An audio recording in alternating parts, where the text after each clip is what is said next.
नमस्कार। राजस्थान के भूगोल में हम बात करेंगे राजस्थान के उद्योग की। देखिए, सबसे पहले उद्योग को लेके किस तरह के प्रश्न पूछे जाते हैं।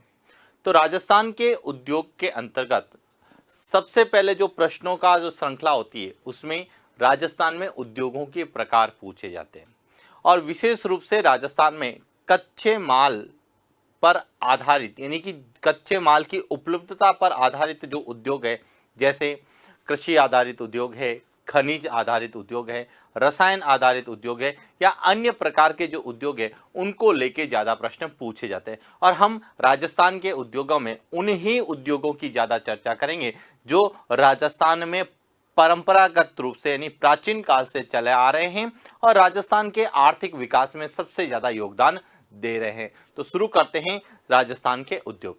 राजस्थान के उद्योगों को पढ़ने से पहले आपको सबसे पहले क्लियर होना चाहिए उद्योग किसे कहते हैं।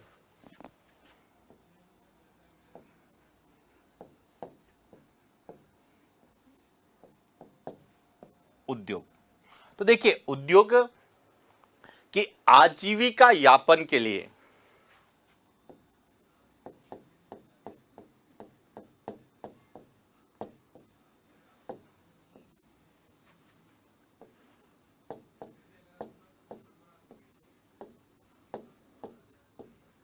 आजीविका यापन हेतु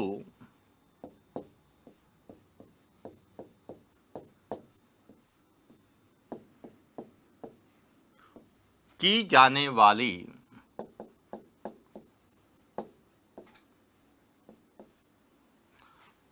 आर्थिक क्रिया जिसमें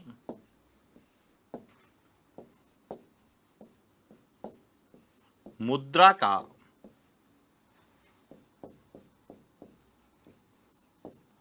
प्रत्यक्ष या अप्रत्यक्ष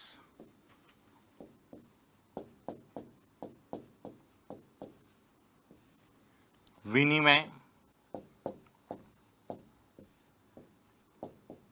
होता है। यानी कि उद्योग किसे कहेंगे कि ऐसी आजीविका यापन के लिए जो भी हम आर्थिक क्रियाएं करेंगे जिसमें मुद्रा का प्रत्यक्ष या अप्रत्यक्ष विनिमय यदि होता है तो उसे हम क्या कहेंगे, उद्योग कहेंगे। अब उद्योगों के प्रकारों की बात करें तो देखिए राजस्थान में जो मुख्य उद्योग है वह है कच्चे माल की उपलब्धता के आधार पर। तो बात करते हैं राजस्थान के जो है उद्योगों के प्रकारों की।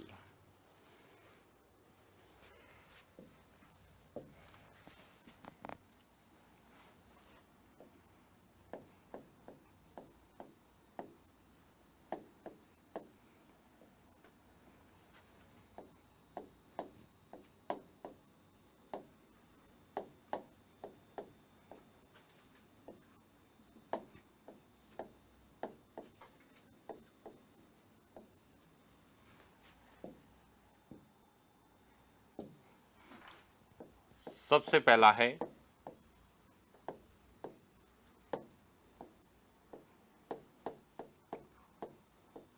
कच्चे माल की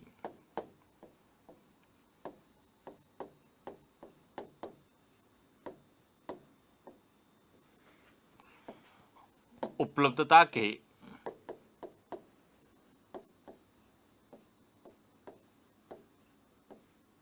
आधार पर, जिसमें सबसे पहला है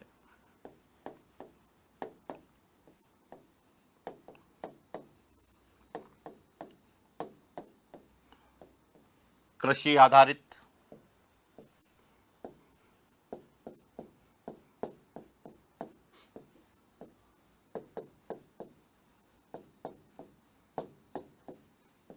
खनिज आधारित,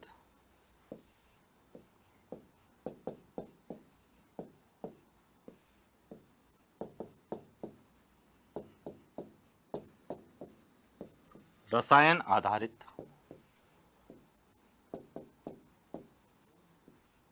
और अन्य उद्योग। यानी कि कच्चे माल की उपलब्धता के आधार पर, कच्चे माल की उपलब्धता का तात्पर्य है कि वे उद्योग जिसमें कच्चा माल कहाँ से प्राप्त होता है, जैसे एग्जाम्पल के रूप में जैसे कृषि आधारित उद्योग, इसमें वे सभी उद्योग शामिल होंगे जिसमें रॉ मटेरियल कच्चा माल हमें कृषि से प्राप्त होता है। जैसे सूती वस्त्र उद्योग है, तो सूती वस्त्र उद्योग है तो इसमें रॉ मटेरियल हमें कपास के रूप में कृषि से मिलता है। चीनी उद्योग है तो इसमें कच्चा माल गन्ने के रूप में हमें कृषि से प्राप्त होता है। तो कृषि आधारित उद्योग आएंगे। खनिज आधारित उद्योग जैसे सीमेंट है तो इसमें कच्चे माल के रूप में चूना पत्थर है जो कि खनिज के रूप में हमें प्राप्त मिलता है। संगमरमर उद्योग है, रत्न और आभूषण उद्योग है, तो वे सभी उद्योग जिसमें कच्चा माल यदि खनिज से प्राप्त होता है तो वह खनिज आधारित उद्योग कहलाते हैं।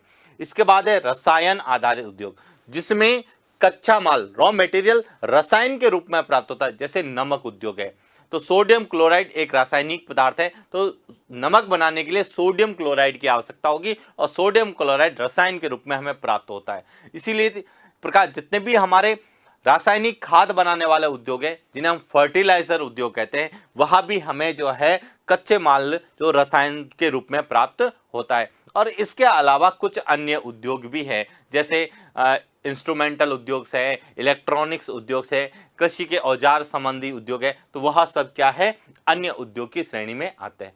हम एक एक को लेके बात करेंगे। सबसे पहले बात करते हैं कृषि आधारित उद्योग। कृषि आधारित उद्योग कौन से हैं या कृषि आधारित उद्योग किसे कहेंगे, तो इनको लेके हम लोग चर्चा करेंगे। तो शुरू करते हैं, राजस्थान में कृषि आधारित उद्योग कौन कौन से हैं और उनको लेके किस तरह के प्रश्न हमसे पूछे जाते हैं।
राजस्थान में कृषि आधारित उद्योग, तो देखिए राजस्थान में कृषि आधारित उद्योग का मतलब है वे उद्योग जिनमें कच्चा माल कृषि या कृषि संबंधी गतिविधियों से प्राप्त होता है, वे सभी राजस्थान में कृषि आधारित उद्योग की श्रेणी में आते हैं। तो हमारा यहां से प्रश्न बन सकता है कि निम्न में से कौन सा एक कृषि आधारित उद्योग है या नहीं है। तो राजस्थान में कृषि आधारित उद्योग में सबसे पहला है सूती वस्त्र उद्योग। सूती वस्त्र उद्योग कृषि आधारित उद्योग क्यों है? क्योंकि सूती वस्त्र बनाने के लिए जो कपास काम आता है वह हमें कृषि से ही प्राप्त होता है। दूसरा है चीनी उद्योग। चीनी उद्योग में चीनी बनाने के लिए रॉ मटेरियल जो कच्चा माल है वह गन्ने के रूप में हमें चाहिए होता है और यह भी हमें कृषि कार्य से मिलता है, इसलिए चीनी उद्योग भी जो है एक कृषि आधारित उद्योग है। चीनी से जो अवशेष बचता है तो उससे शराब बनाई जाती है, तो शराब उद्योग भी अपने आप में एक कृषि आधारित उद्योग है। इसके अलावा वनस्पति घी, मिल्क पाउडर उद्योग और बायोडीजल उद्योग, यह सभी राजस्थान में कृषि आधारित उद्योगों की श्रेणी में आते हैं। अब सबसे इंपॉर्टेंट प्रश्न यहां से जो बनता है वह बनता है कि राजस्थान में जो कृषि आधारित उद्योग, जिसमें से सूती वस्त्र उद्योग और चीनी उद्योग, ऐसे ये दो प्रमुख उद्योग है जो तीनों क्षेत्रों का मतलब है सार्वजनिक क्षेत्र, निजी क्षेत्र और सहकारी क्षेत्र में जो है स्थापित किए गए। तो आपसे यदि प्रश्न पूछा जाए कि राजस्थान में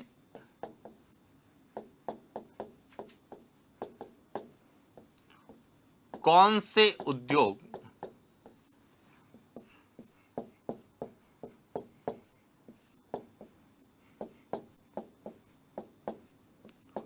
तीनों क्षेत्रों में कार्यरत है, तो इसका सही उत्तर होगा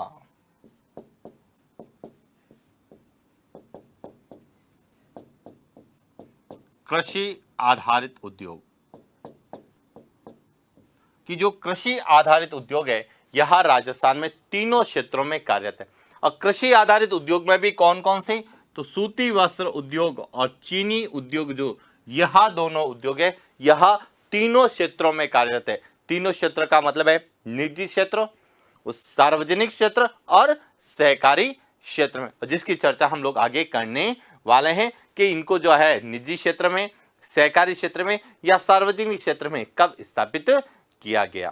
तो ये है राजस्थान में कृषि आधारित उद्योग। अब हम बात करते हैं कृषि आधारित उद्योग में सबसे पहले सूती वस्त्र उद्योग, क्योंकि सूती वस्त्र उद्योग राजस्थान का सबसे प्राचीन और परंपरागत उद्योग है, इसीलिए सूती वस्त्र उद्योग को लेकर हर बार परीक्षा में प्रश्न पूछा जाता है। तो हम सूती वस्त्र उद्योग से शुरू करते हैं और एक एक उद्योग को लेकर बात करेंगे कि यहां से किस तरह के प्रश्न हमें एग्जाम में पूछे जाएंगे।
सूती वस्त्र जो उद्योग है यह राजस्थान का सबसे प्राचीन तथा परंपरागत संगठित उद्योग है। बहुत बार यह प्रश्न पूछा जाता है कि राजस्थान का सबसे प्राचीन और परंपरागत संगठित उद्योग कौन सा है? तो सूती वस्त्र उद्योग। दूसरी सूती वस्त्र उद्योग की जो प्रमुख विशेषता है कि रेलवे के बाद में भारत या राजस्थान में सबसे ज्यादा रोजगार प्रदाता उद्योग है। यानी कि राजस्थान में सबसे ज्यादा जो लोग हैं वह सूती वस्त्र उद्योग के क्षेत्र में कार्य करते हैं रेलवे के बाद। क्यों? रेलवे प्रत्यक्ष और अप्रत्यक्ष रूप से सबसे ज्यादा लोगों को रोजगार देता है, लेकिन रेलवे के बाद यदि सबसे ज्यादा रोजगार देने वाला उद्योग है तो वह कौन सा है? सूती वस्त्र उद्योग है। और इसीलिए सूती वस्त्र उद्योग को लेकर सबसे ज्यादा प्रश्न बनते हैं। अब सूती वस्त्र उद्योग को लेकर क्या प्रश्न बनते हैं?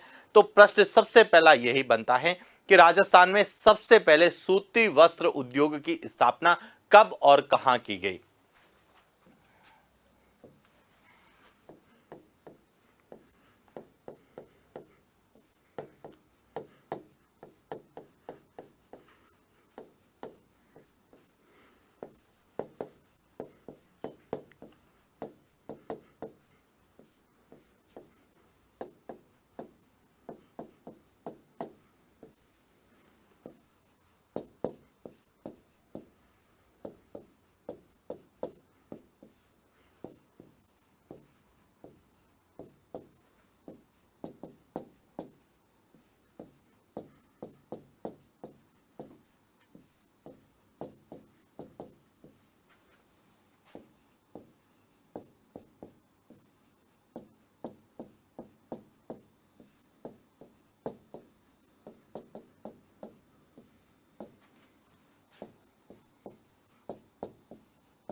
तो राजस्थान में जो प्रथम सूती वस्त्र कारखाने की जो स्थापना की गई थी वह की गई थी 1889 में सेठ दामोदर दास और कर्नल डिक्सन के द्वारा की गई थी।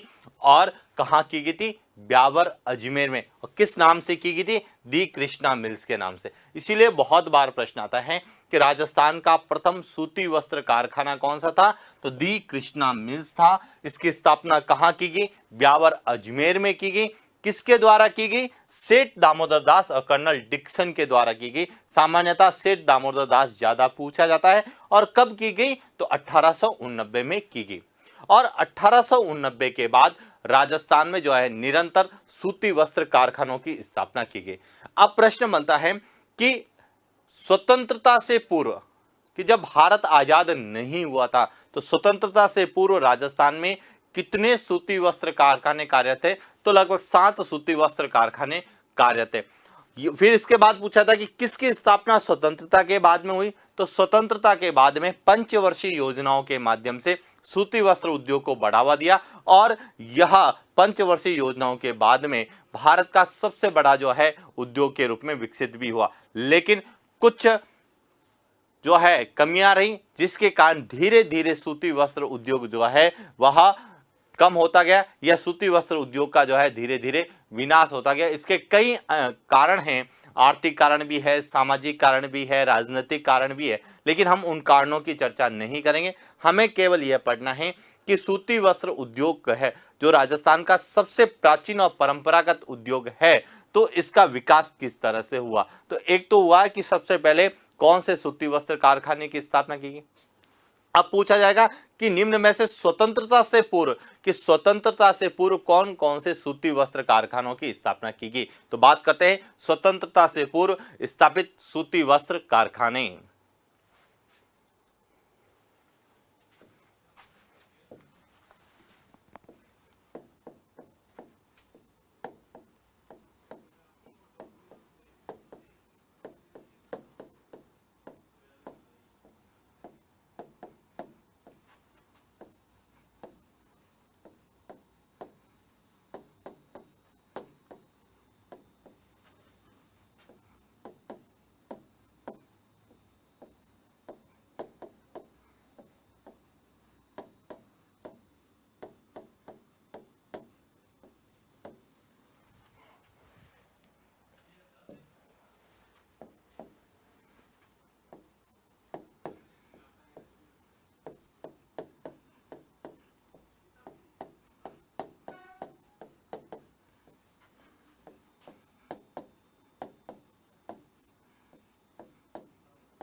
यह सभी जो है राजस्थान में स्वतंत्रता से पूर्व स्थापित सूती वस्त्र कारखाने।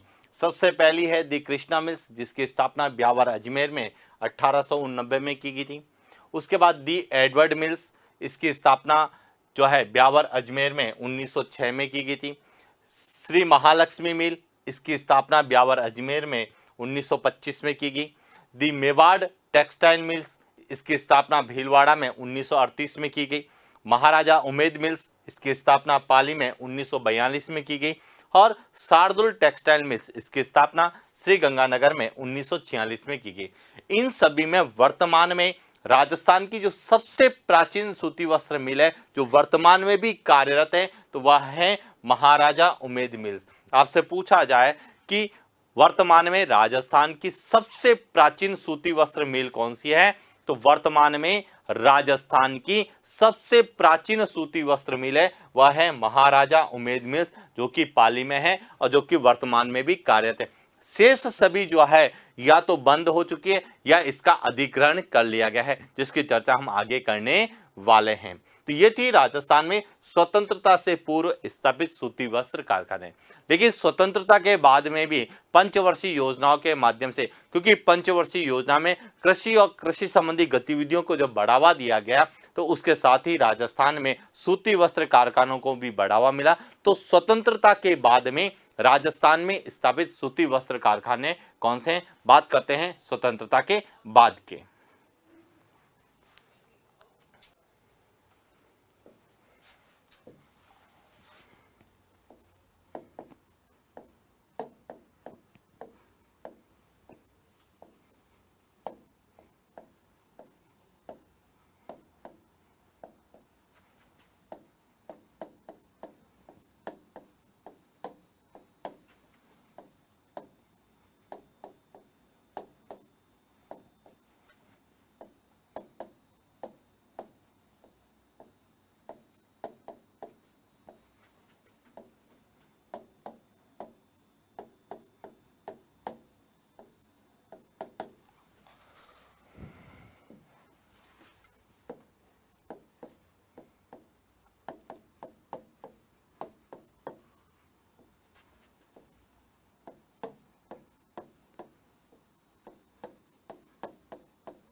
तो राजस्थान में स्वतंत्रता के पश्चात श्री आदित्य कॉटन मिल्स की स्थापना की गई किशनगढ़ अजमेर में। श्री विजय कॉटन मिल्स की स्थापना विजयनगर में की गई। राजस्थान सहकारी मिल्स की स्थापना गुलाबपुरा भीलवाड़ा में की गई। उदयपुर टेक्सटाइल मिल्स की स्थापना उदयपुर में की गई। राजस्थान टेक्सटाइल मिल की स्थापना भवानी मंडी में की गई और श्री गोपाल टेक्सटाइल मिल्स की स्थापना कोटा में की। और इस प्रकार अनेकों जो है राजस्थान में सूती वस्त्र कारखानों की स्थापना की गई। तो स्वतंत्रता से पूर्व और स्वतंत्रता के पश्चात जितने भी यह कारखाने थे, यह सब निजी क्षेत्र में स्थापित किए गए थे। किस क्षेत्र में स्थापित किए गए थे?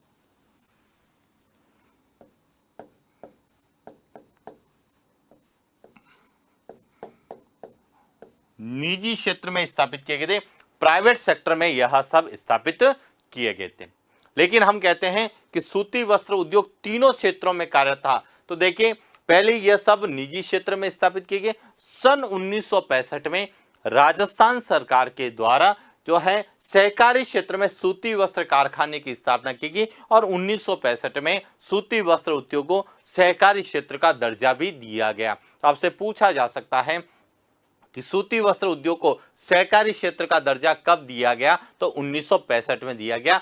और 1965 में राजस्थान सहकारी कतई मिल्स की स्थापना गुलाबपुरा भीलवाड़ा में की गई। तो बात करते हैं राजस्थान में सहकारी क्षेत्र की सूती वस्त्र कारखानों की।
तो राजस्थान में सहकारी क्षेत्र में सूती वस्त्र कारखाने की जो स्थापना की गई थी वह की गई थी 1965 में।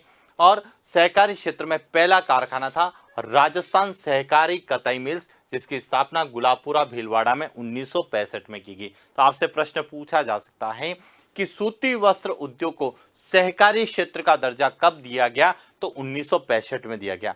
या राजस्थान में सहकारी क्षेत्र में प्रथम सूती वस्त्र कारखाने की स्थापना कहां की गई? गुलाबपुरा भीलवाड़ा में की गई। किस कारखाने की स्थापना की गई? राजस्थान सहकारी कतई मिल्स की स्थापना की गई। इसके बाद 1978 में हनुमानगढ़, वर्तमान में हनुमानगढ़ में जब स्थापना की गई तो यह जो है गंगानगर में था, जिसका नाम था श्री गंगानगर सहकारी कतई मिल्स। इसकी स्थापना हनुमानगढ़ में 1978 में की गई।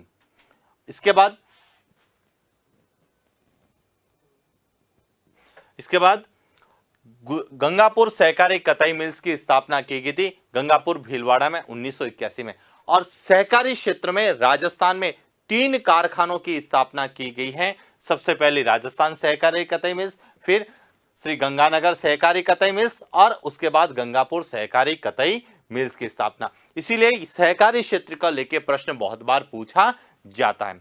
सहकारी क्षेत्र के बाद में जो है 1974 में इस सूती वस्त्र उद्योग को सार्वजनिक उद्योग का दर्जा दिया गया। अब सार्वजनिक उद्योग का दर्जा क्यों दिया गया? क्योंकि धीरे धीरे पंचवर्षीय योजनाओं के आधार पर, जो कि हरित क्रांति के बाद में जो है वाणिज्यिक कृषि यानी व्यापारिक कृषि को ज्यादा बढ़ावा मिला, यानी निर्यात और आर्थिक उद्देश्य यानी आय ज्यादा प्राप्त करने के लिए, आर्थिक उद्देश्यों की पूर्ति के लिए जो व्यापारिक फसलें उसका उत्पादन ज्यादा शुरू हुआ। तो जो सूती वस्त्र कारखानों के लिए जो कच्चा माल था इसका जो है उपयोग धीरे धीरे कम होता गया, यानी इसको जो है सूती वस्त्र यानी कपास का उत्पादन धीरे धीरे कम हुआ। और उसके परिणाम स्वरूप यह जितने भी जो निजी क्षेत्र में स्थापित थे यह सब वित्तीय रुग्णता के शिकार हुए, यानी कि इनमें जो है क्या ये कह सकते हैं कि आर्थिक या वित्तीय जो है प्रभाव धीरे धीरे कम हुआ और ये वित्तीय रुग्णता के शिकार होते गए, उनकी आमदनी कम होती गई और जिसके परिणाम स्वरूप सूती वस्त्र उद्योग का राज्य और केंद्र सरकार के माध्यम से अधिग्रहण कर दिया गया। तो प्रश्न बनता है कि राजस्थान में सूती वस्त्र उद्योग को सार्वजनिक क्षेत्र का दर्जा कब दिया गया और सार्वजनिक क्षेत्र में सबसे पहले कौन कौन सी जो है मिलों को शामिल किया गया। तो बात करते हैं सूती वस्त्र उद्योग के सार्वजनिक क्षेत्र के दर्जे की।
तो देखिए वित्तीय रुग्णता का मतलब है कि जो भी सूती वस्त्र की कारखाने जो निजी क्षेत्र में स्थापित किए गए उन पर जो है वित्तीय भार बढ़ा और वह जो है आर्थिक दृष्टि से जो है कमजोर होती गई।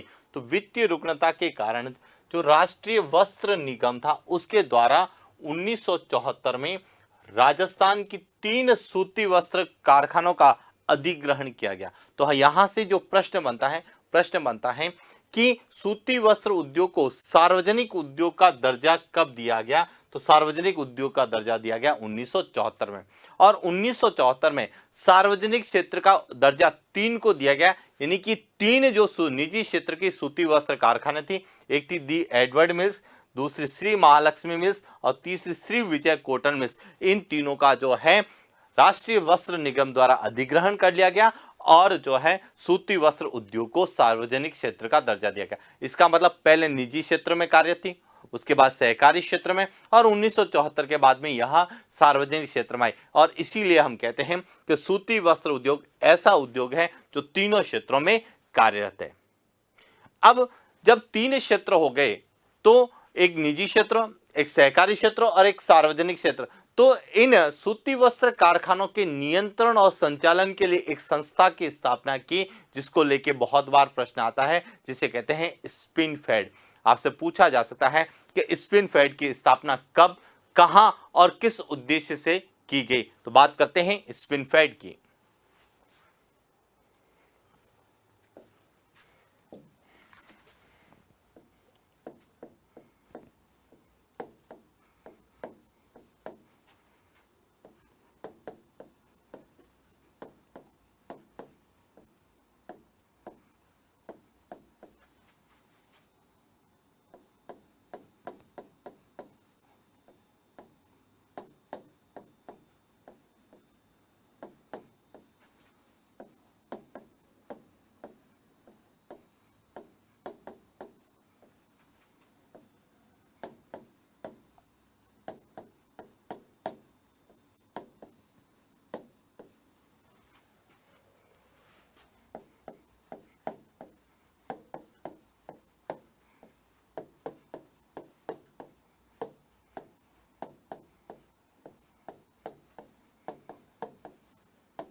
कि जब राजस्थान में सार्वजनिक, निजी और सहकारी क्षेत्रों में जब सूती वस्त्र कारखानों का संचालन या कार्यरत किया जाने लगा, तो सहकारी और निजी क्षेत्र की सूती वस्त्र कारखानों के नियंत्रण, निर्देशन और संचालन हेतु 1 अप्रैल 1993 को एक जयपुर में एक संस्था की स्थापना की गई, जिसे कहा गया स्पिनफेड। तो आपसे पूछा जा सकता है कि सहकारी और निजी क्षेत्र की सूती वस्त्र कारखानों के नियंत्रण, निर्देशन और संचालन के लिए कार्यरत संस्था कौन सी थी? स्पिनफेड। और स्पिनफेड की स्थापना कहाँ की गई? जयपुर में की गई। और कब की गई? 1 अप्रैल 1993 को की गई। अब इसके अंतर्गत एक तो निजी क्षेत्र की और 3 जो है सहकारी क्षेत्र की जो सूती वस्त्र कारखाने, उन चारों को आपस में मिलाया गया। किस किस को मिलाया गया? एक तो राजस्थान सहकारी मिल्स, जिसकी स्थापना गुलाबपुरा में निजी क्षेत्र में की गई थी। इसके अलावा 3 सहकारी क्षेत्र की थी, राजस्थान सहकारी कतई मिल्स गुलाबपुरा भीलवाड़ा में, श्री गंगानगर सहकारी कतई मिल्स जिसकी स्थापना हनुमानगढ़ में की गई, और गंगापुर सहकारी कतई मिल्स जो कि जिसकी स्थापना गंगापुर भीलवाड़ा में सहकारी क्षेत्र में की गई। इन चारों को मिलाकर स्पिनफेड की स्थापना की गई। कब की गई? 1 अप्रैल 1993 को। कहां की गई? जयपुर में की गई। तो इसलिए यहां से एक और प्रश्न बनता है कि स्पिनफेड का पूरा नाम क्या है? तो स्पिनफेड का पूरा नाम है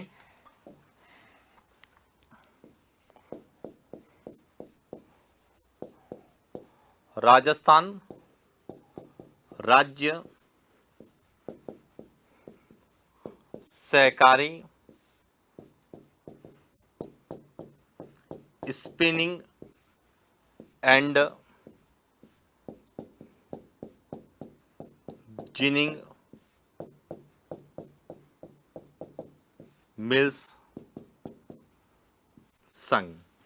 स्पिनफेड का पूरा नाम है राजस्थान राज्य सहकारी स्पिनिंग एंड जिनिंग मिल्स संघ, जिसकी स्थापना 1 अप्रैल 1993 को जयपुर में स्पिनफेड के नाम से की गई थी। और इस तरह से राजस्थान में सूती वस्त्र उद्योग जो है तीनों क्षेत्रों में कार्यरत रहा और वर्तमान में भी यह तीनों क्षेत्रों में कार्यरत है।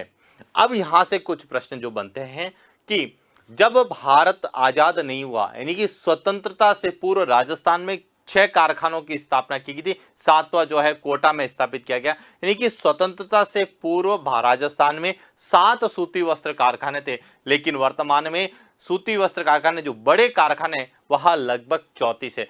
लेकिन राजस्थान में सबसे ज्यादा सूती वस्त्र बनाने के कारखाने कहां पर हैं? तो राजस्थान में सबसे ज्यादा सूती वस्त्र बनाने के कारखाने भीलवाड़ा में हैं, और इसीलिए भीलवाड़ा को राजस्थान का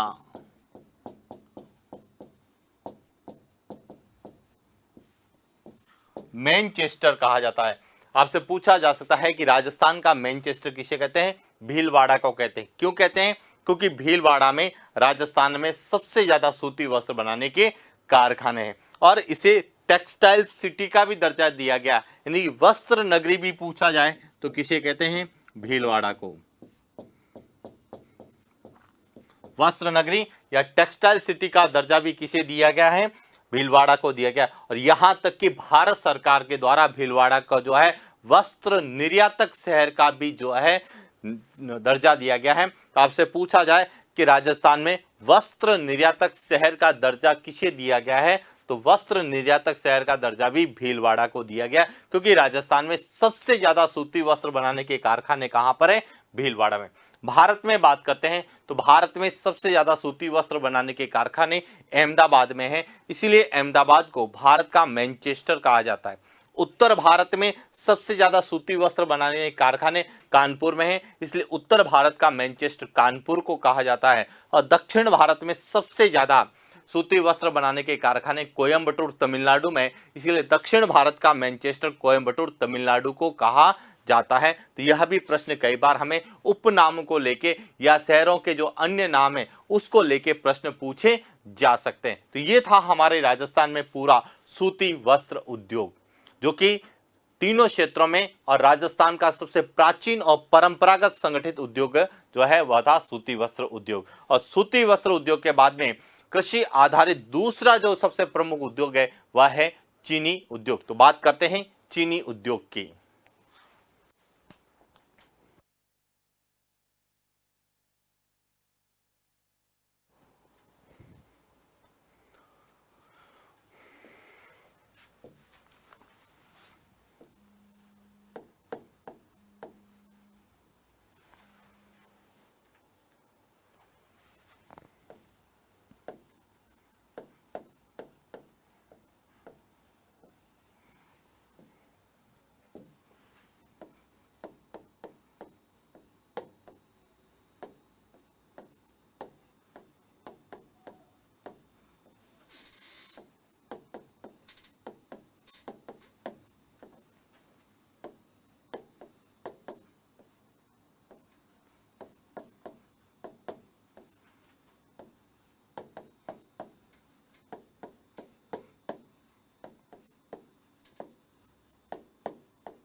देखिए चीनी उद्योग, हालांकि राजस्थान में चीनी उद्योग को अधिक बढ़ावा नहीं मिला।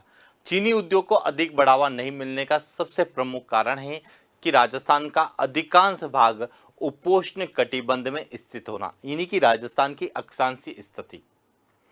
क्योंकि चीनी बनाने के लिए कच्चे माल के रूप में गन्ने की आवश्यकता होती है, और गन्ना जो है यह एक उष्ण कटिबंधीय पौधा है, और राजस्थान का अधिकांश जो क्षेत्र है वह उपोष्ण कटिबंध में है। तो इसलिए यहाँ का जो गन्ना है उसमें जो है शर्करा की जो मात्रा होनी चाहिए, जितनी उपयुक्त है चीनी उद्योग के लिए, वहाँ नहीं होने के कारण राजस्थान में चीनी उद्योग को अधिक बढ़ावा नहीं मिला।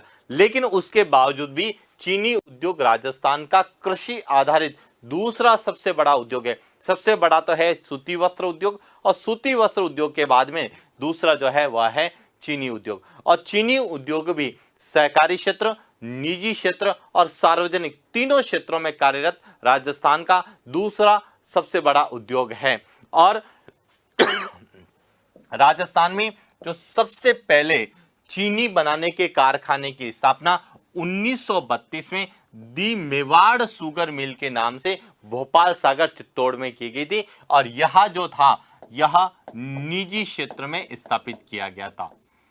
तो दी मेवाड़ शुगर मिल जो राजस्थान का पहला चीनी बनाने का कारखाना था, यह निजी क्षेत्र में स्थापित किया गया।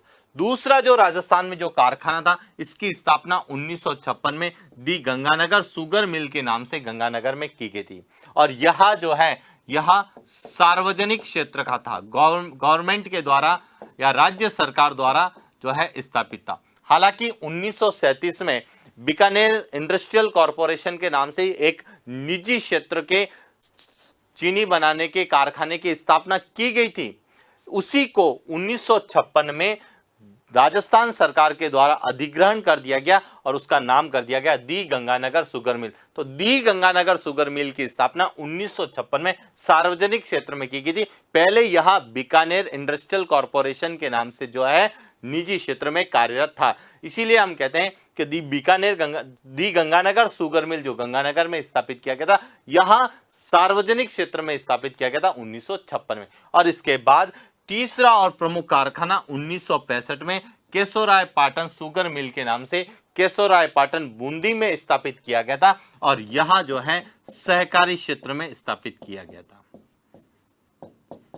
और इसीलिए हमारा यहां से एक और प्रश्न बनता है कि आपसे पूछा जाएगा कि सहकारी क्षेत्र में चीनी बनाने के पहले कारखाने की स्थापना कब की गई? 1965 में की गई।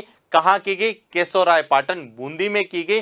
और किस कारखाने की स्थापना की? तो केशोराय पाटन शुगर मिल के नाम से की गई। तो इस तरह से चीनी उद्योग जो है राजस्थान में जो है तीनों क्षेत्रों में कार्यरत है।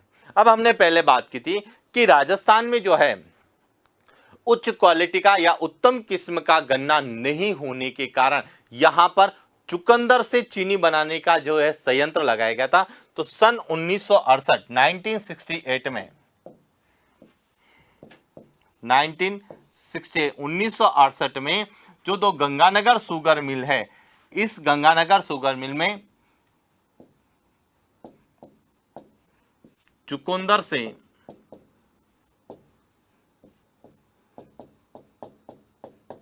चीनी बनाने के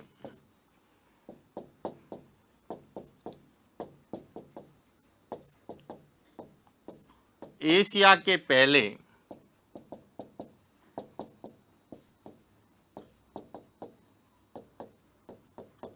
संयंत्र की स्थापना की। यानी कि एशिया का पहला चुकंदर से चीनी बनाने के कारखाने की स्थापना यदि पूछी जाए या संयंत्र की स्थापना की जाए तो कहां की गई थी? तो दी गंगानगर शुगर मिल में की गई थी। और कब की थी? 1968 में। और 1968 में ही जो है राजस्थान में दी गंगानगर शुगर मिल में ही शराब बनाने के कारखाने की भी स्थापना की गई। इसीलिए हम जो शराब उद्योग है वह एक कृषि आधारित उद्योग की श्रेणी में हम लोग पढ़ते हैं। तो शराब उद्योग के भी हम यही बात करेंगे कि जो चीनी बनाने के बाद जो शेष अवशेष बचता था उस शर्करा का उपयोग करके 1968 में ही दी गंगानगर शुगर मिल में ही राजस्थान के पहले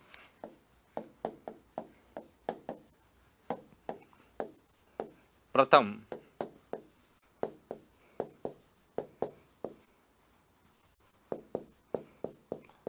शराब बनाने के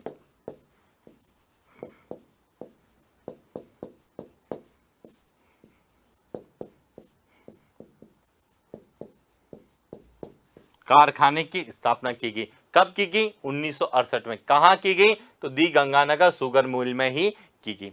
लेकिन वर्तमान में राजस्थान में शराब बनाने के सबसे ज्यादा कारखाने कहां पर हैं? अलवर में। और इसीलिए अलवर को राजस्थान का स्कॉटलैंड कहा जाता है। बहुत बार पूछा जाता है कि राजस्थान का स्कॉटलैंड किसे कहते हैं? तो राजस्थान का स्कॉटलैंड अलवर को कहते हैं। क्यों कहते हैं? क्योंकि अलवर में सबसे ज्यादा शराब बनाने के वर्तमान में कारखाने, इसीलिए अलवर को राजस्थान का स्कॉटलैंड कहा जाता है। तो जो शहरों के अन्य नाम को लेके जो प्रश्न बनता है तो उसमें राजस्थान का स्कॉटलैंड भी पूछा जा सकता है। तो यह था राजस्थान में दूसरा कृषि आधारित उद्योग जो जिसे हम चीनी उद्योग कहते हैं और चीनी उद्योग से जुड़ा हुआ था शराब उद्योग। इसके बाद है अपना वनस्पति घी उद्योग। वनस्पति घी उद्योग बनाने के जो पहले कारखाने की स्थापना है उसकी स्थापना 1964 में भीलवाड़ा में की गई थी। तो बात करते हैं वनस्पति घी उद्योग।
तो देखिए बात करते हैं वनस्पति घी उद्योग।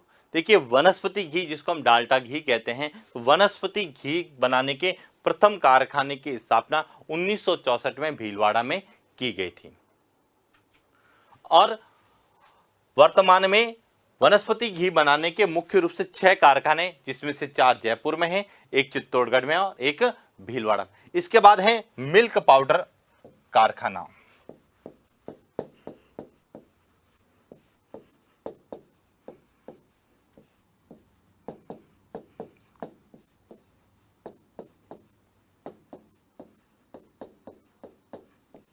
और मिल्क पाउडर बनाने के प्रथम कारखाने की स्थापना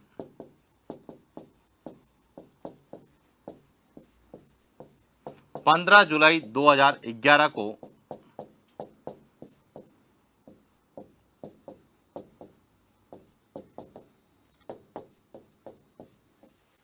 एग्रो फूड पार्क कोटा में की गई। तो राजस्थान में मिल्क पाउडर बनाने का एक कारखाना है जिसकी स्थापना 15 जुलाई 2011 को एग्रो फूड पार्क कोटा में की गई थी। इसके बाद है बायोडीजल उद्योग।